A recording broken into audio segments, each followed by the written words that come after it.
So again, just as a highlight here, let me exit out of that so you guys can see.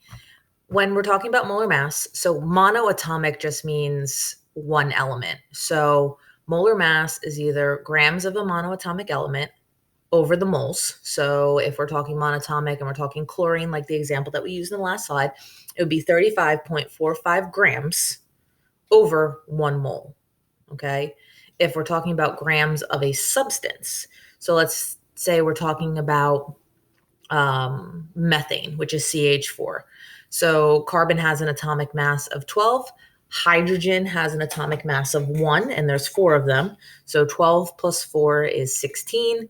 So methane has a molar mass of 16 grams per 1 mole. Again, this is all review.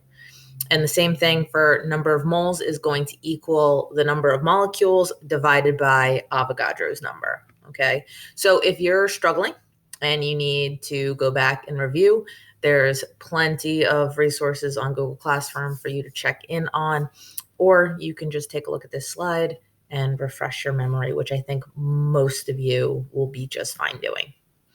So Avogadro's, and this is literally just kind of showing you how to get from one place to another. So particles to moles, okay, dividing by Avogadro's, molar mass to moles, you're dividing by molar mass.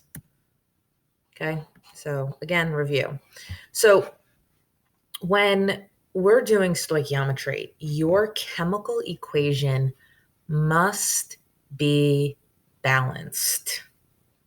It's not going away, folks. You have to be able to ensure that your equation is balanced, because the coefficients that are used to balance the equation, so the numbers that are highlighted in boxes here, tells you how many moles of a reactant or product you have in that chemical equation.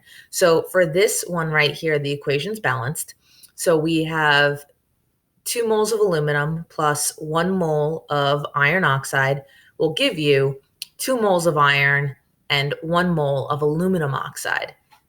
Now, when you're looking at this, okay, for every 2 moles of aluminum, you get 2 moles of iron. For every 2 moles of aluminum, you get 1 mole of aluminum oxide. So those coefficients, like what I wrote down here in the show notes here, is that coefficient tells you how many moles of something is in a reaction.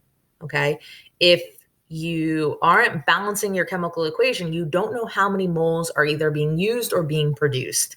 And that will throw off all of your efforts in stoichiometry, because we have to use those coefficients to form ratios.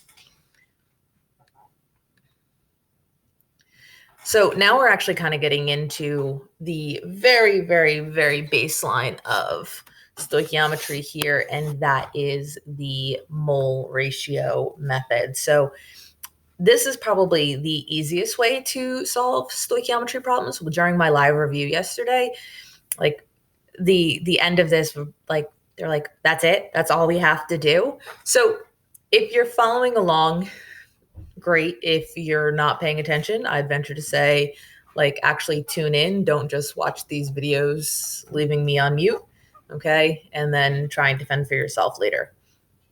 So stoichiometry is the area of chemistry that's going to deal with the quantitative relationships between reactants and products. So just like we were talking about, if a chemical equation is a recipe, you need to know how much going in versus how much is coming out, and it should be the same, right? So if you add 24 chocolate chips to your recipe and only 22 come out, there's a problem, right? So the mole ratio identifies the relationship between moles of any two substances involved in that chemical reaction. So your coefficients are actually used to set up this ratio.